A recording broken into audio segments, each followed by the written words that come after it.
عليكم ورحمة الله تعالى وبركاته ولا ليال الحمد لله رب العالمين وهو حليم الحكيم والعاقبة للمتقين ولا عدوان إلا على الظالمين. اللهم ربي زدني علما والعبادة الصالحة. اللهم ربي زدني علما والعبادة الصالحة. ولا ليال الله بمهذا له kaasi oo noo suurtageliyay inaan muddooyinkii u dambeeyay wadnay program aan ugu magac darnay QuickBook Professional oo ahaa program naga saacidaya dhaqaalaha iyo habka aan ganacsigeena u maamuli karayno. waxaan soo dhiganay 6 cashar oo ka mid ah casharada QuickBook Professional version 14 kaasi aan idin soo siiyay si toos ah toddobaadkuna aad kala tageyseen bogga YouTube-ka ee aan mar walba idinku soo celceliyo ee Roble Axmed Idle. waxaan halkaas u celinayaa dhammaan ardayda caalamka ku nooga xiran ee la socota barnaamijkan software-kan xisaabaadka ah. waxaan sidoo kale u mahad celinayaa tiimka jaamacadda Soomaaliya UNESCO magaalada Muqdisho ayagu mar walba iga saacidiyay barnaamijkan inuu socdo isla markaasna uu hirgalo. waxaan sidoo kale mahad khaas oo aan la soo koobi karin u celinayaa saaxiibkay walaalkay Ismaaciil Maxamed Xasan oo gacan igu siiyay iguna dhiirigeliyay inaan barnaamijkan online-ka idin bilaabo idina dardargeliyo.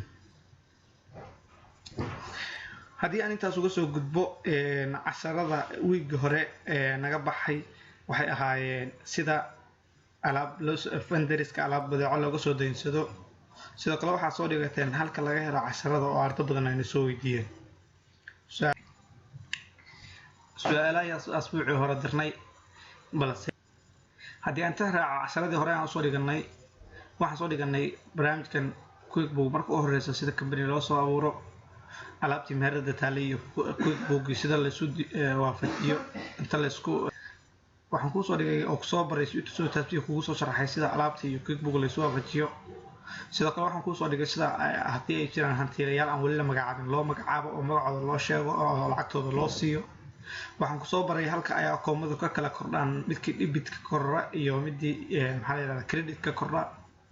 sidoo kale waxaan ku soo baray accounting bookkeeping introduction of bookkeeping. waxaan kaloo ku soo baray sida lacag cash wax lagu soo iibsado. bal iminkii maanta laba arrimood ba casharkan waa ku baranaysaan. casharkan markooda waxaa ku baranaysaan sida alaab adigu waa soo iibsanaysay qaabka adigu haddii aan soo baray sida loo iibsado alaab loo soo iibsado bal alaab dukaanka taal qaabka loo iibiyo maanta baro oo lacag cash loogu iibiyo. sidoo kale waxaan iyana ku baran doonaa qaybta dambe ee casharkeena alaab sida dukaanka lagu iibiyo laakiin cash maahan qof loo amaahiyo. way faatay qaybta hore waxaan ku baranaa sida alaab loo iibiyo dukaanka ayaa adiga fariida xisaabiya tahay lagu yimid badeeca laga qaatay lacag baa lagu siiyay sida lacagti u xareysan lahayd alaabtii ayaan maanta baranaa. sida caadada noo ahayd marka koowaad waa inaan soo kacsano barnaamijkeeni QuickBook halkan ugu diyaarsan sharaxaad shirkadeena Al-Fatx General Trading 2 oo aan soo abuurnay muddo 7 asbuuc ka hor. sida caadada waa inaan soo fiirino report-keeni xaaladdu bal meesha marayso. report ayaan tagayaa and then mar walba meesha uu isticmaalka badan laga tago company and financial kadib waxaan ka sii tagayaa balance sheet standard ayaan ka sii tagayaa. ila soco khasnada weyn lacag $175 ayaa ku jira account receivable $550 oo kaliya ayaa $50 oo kaliya ayaa ka maqan 1925 ayay tahay lacagta halkan noogu jira oo ah alaabta dukaanka noo taal lacagta noogu fadhido.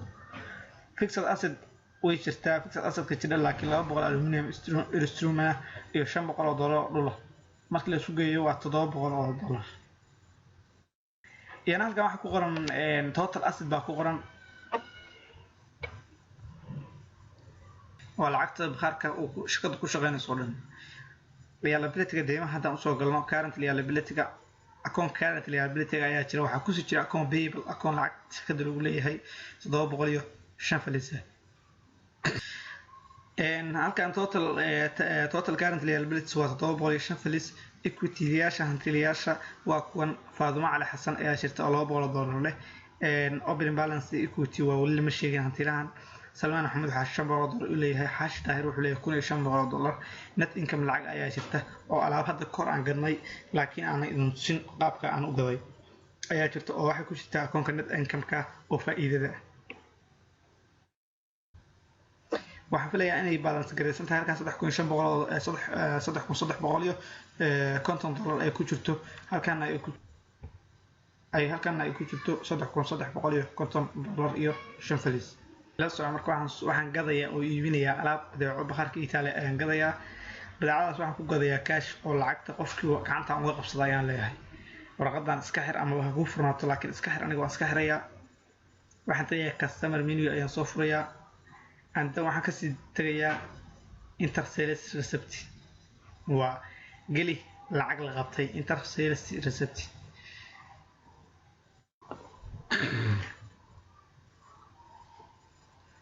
warqadan ayaa ii soo kacaysa. warqadan halkan waxaan uga baahanahay magaca qofka inaan geliyo. tusaale ahaan magaca muhiim maahan balse waa iska qorananaa maadaama uu na weydiiyey. tusaale ahaan Saalax Farxaan Daahir nin la yiraahdo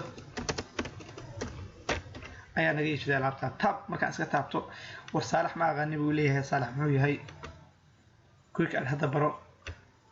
okay weeye Saalax waa customer buu ii galaa. maxaa ka iibisay? alaabta aad ka iibisay halkan ka soo furo boxka, halkan ka soo furo. tusaale ahaan waxaa ku yaal bir cumaan ah, buskut, abawalad, joodariyaal, kalluun yaryar, sonkor iyo waxay yaal intaas ay taal. waxaan ka gadaynaa tusaale ahaan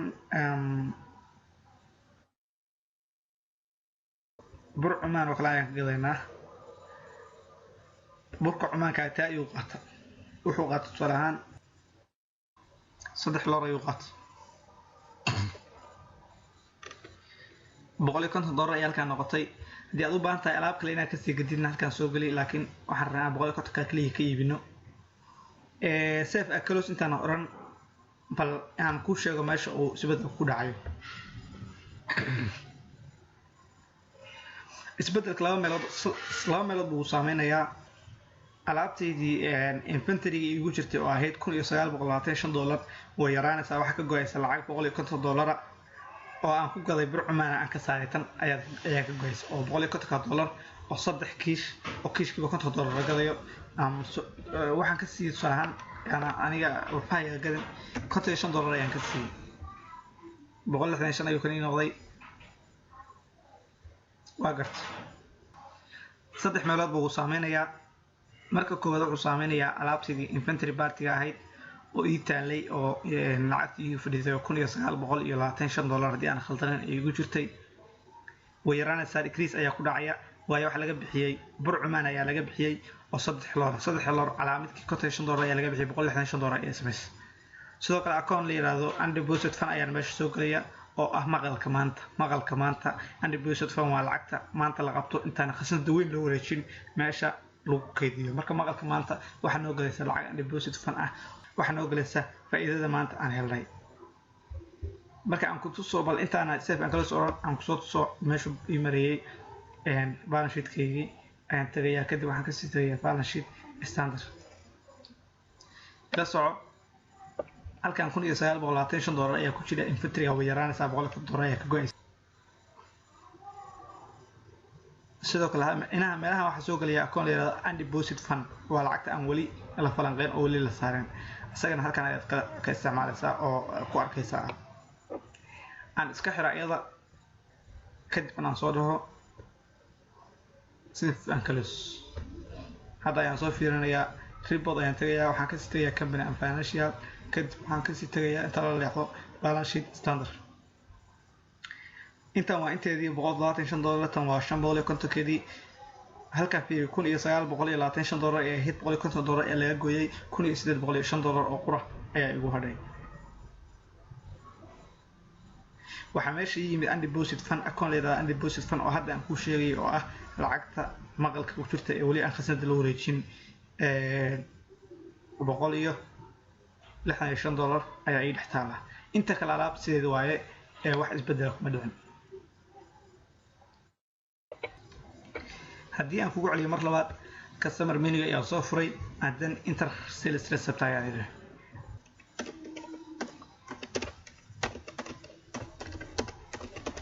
macaamilkaas ayaan alaab qaybinay taabanaya war daadir ma aqaan buu leeyahay daadir muxuu yahay hadda bar wuxuu ku bara ayaan leenahay inuu customer ninkaas yahay alaabta uu ka qaatay maxay tahay daadir wuxuu iga qaatay joodariyaal ayuu iga qaatay oo joodariyaal intee xab uu ka qaatay wuxuu iga qaatay joodariyaal 5 xab ayuu iga qaatay xabadiina intee ka siiyay waxaan ka siiyay $30 bii igu fadhidaa $35 ayaan ka siiyay $125 $125 waxay ka go'aysaa lacagteena $1805 ahayd ee alaabtii dukaanka noo talay way yaraanaysaa mar labaad kadib seven kala soo yaabay $1805 ayay noo ahayd waxaa ka go'day $125 intaas ayay noo noqotay lacagtii aan deposit fund-ka maqalka ku jiray $165 ahayd way badatay waxaa ku sii yaaday $125 waxay noqotay $340 wax kale oo isbedela waxay noqotay $345 wax kale oo isbedela kuma dhicin halkan waxaan filayaa si fiican inaad u fahanteen inahaas oo ah sida alaabta cashka loogu iibiyo oo lacagta loo qabsado waxaan filayaa oo si fiican idinkaga rajaynaya inaad si fiican u fahanteen qaabka lacagta loo iibiyo oo cash loogu iibiyo waxaa waajib kugu amar walba inaad ku celcelisid casharadan oo la socotid oo waxa aan sameeyo hadda iga daba samaysid kombiyuutarkaagu hortaada ku furan yahay muhiim ayay kuu tahay waxaa muhiim noo inaan haddana soo xarayno bal qaabka ayana loo iibiyo dadka ama wax looga iibiyo oo ama alaabta loo iibiyo aan soo fiirshay reportkaygii bal meesha ay wax marayaan company and financial kadib waxaan kasii tagayaa balance sheet standard $125 ay halkan ugu jira $550 oo account receivable aad naga maqan hadhow kana siyaado doona ila soco account receivable maadaama alaabta maqan ay tahay way siyaado doontaa waagatay $1680 ay halkan ku jirta iyo 5 falis oo ah alaabta dukaanka noogu taal shirkadu ay ku shaqeynayso alaabta talo dhan intaas ku fadhiya lacagtaas waa okay waxa filayaa si fiican u fahanteen tii hore marka koowaad qaabka cash wax loo qofka looga iibiyo oo lacagta loo qabsado waxaan ugu xigta casharkan inaan sameeyno ayana qaabka deynta qofka loo siiyo laakiin marka koowaad inta aan sameeyo waa inaan soo fiirsho balance sheet-keedii shirkadda balance sheet-keedii xisaab xirkii shirkadda sidoo kale waxa waajib ah inaan soo fiirsho faa'iidada iyo khasaarihii maanta aan faa'iiday aan ku hormaro balance sheet-ka shirkadda ribada ayaan tagayaa kadib waxaan kasii tagayaa company and financial and then waan la leexanayaa waxaan sii tagayaa balance sheet standard intaas ayaa noogu jirta halkaas $550 ayaa noogu jira hadhowta markaan aad soo xareyno khasaari doono way oo yaraan doono lacagtan $1680 ayaa alaabta dukaanka noo taalan akoonka maqalka hay loobi $340 ayaa kugu jirta inta kale waa inay heedi waxba iskama bedelin sidoo asagana marka la soco bal waxa aan faa'iidnay waxa aan khasaarayna aan soo aragno maanta waxaan tagayaa report ayaan tagayaa kadib waxaan kasii tagayaa company and financial and then waxaan kasii tagayaa profit and loss standard fiir waxa faa'iiday maanta waxa iibisay maanta taariikhdu waa January 30keedii 2017 lacag waxa iibisay sales waxa dhacay $840 total waa $840 oo hadda u baahan tahay click ayaa siinaysaa waxa ay Faarax Cali Xasan waxa ka iibisay and deposit fund ay lacagta gashay waxa ka iibisay badeeco ku fadhida $250 oo laba xaba sidoo kale asaas Saalax Daahir waa ka iibisay Daadirna waa ka iibisay $840 iibka dhacay maanta waa $840 cost of goods sold alaabta la iibiyay lacagta ay ku fadhidayna waa $670 gross profit waxa faa'iideyna waa $130 net of ordinary income العدسك waxa faa'iiday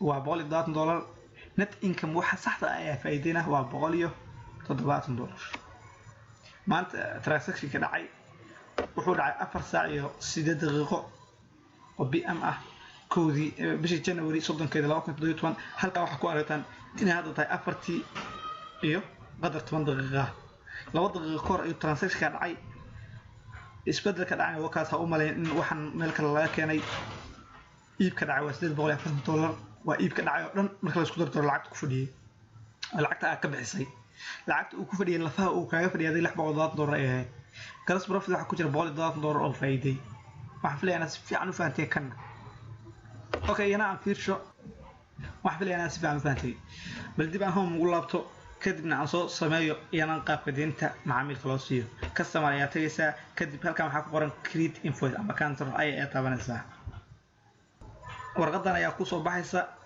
amaahda qofka la siiyay sheegaya lagu yiri magaca amaahda qofka la siiyay magaca maadaama ay tahay warqadan warqad cusub transaction cusub yahay dhacaya oo iib hadda asiminis u yahay samee magaca gali ayaa lagu yiri warqadan qofka la siiyay tusaale ahaan waxaan u siinay qofkan alaabta naga qaatay magaciisa oo haddii uu qofku alaab ka iibsanayo cash ku siinayo magaca dhib ay ku tahay inaad weydiisid balse haddii uu ka invoice ka qaadanayo ama ka qaadanayo magaca oo saddexan waa inuu ku sheegaa ama asagoo afran khasab ayay ku taasay marka waxaan gabar Iqra Maxamed Xasan la yiraahdo tusaale ahaan Iqra Maxamed Xasan ayaa alaab naga deensatay wuxuu leeyahay Iqra ma aqaani ibar hada baro oo Iqra waa customer alaabta ay ka deensatay intee xabo waayo maadaama markii hore ay halkan item ku xagga soo xigay wala soo doomariyay kuwan ta ay halka tibay alaabta intee xabo waayo laga iibiyay Iqra waxa naga qaadatay tusaale ahaan 3 xabo ay naga qaadatay oo alaabta waxay ka qaadatay waa sonkor casaan ay naga qaadatay kiish $50 ayaa gadan marka waxaan ka siinaa iyada $55 $165 ayaa halkan hotaa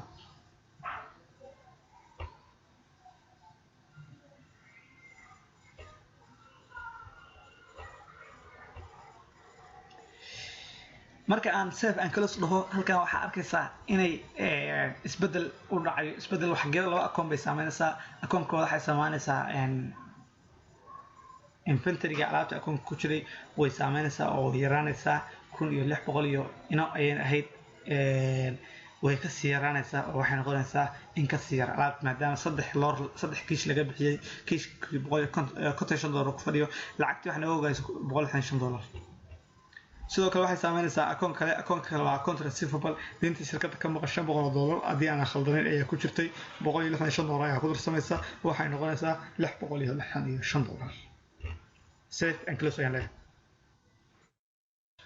okay sida caadada aan soo fiirsho bal hadda waxaan sameeyay oo gabadhii Iqra waxaan ka gaday balse u saameysay company and financial tag mar walba ku sheegaa wadadan ilaa meeshii balance sheet standard ka sii takatana ila soo marka kuwa account receivable-kii waxay ugu jirtay $500 ayaa ugu jirtay waa $550 ama ahayd lacag ayaa ugu jirtay way badatay waxa ku sii yaaday $165 oo halkaas waxay noqotay way ka sii badatay way sii account receivable-kii wadiinta macaamiisha kaga baqan way Iqra lacag kala qaadatay sidoo kale lacagtan waxay ahayd $1608 iyo inahaas ay ahayd way yaraatay lacag $165 ayaa laga gooyay waxayna noqotay $1545 and deposit fankigi $340 ayaa wali igu jirta oo wax isbedel kuma dhicin sidoo kale wax isbedel kuma dhicin transactionada kale sida account payable iyo equity liability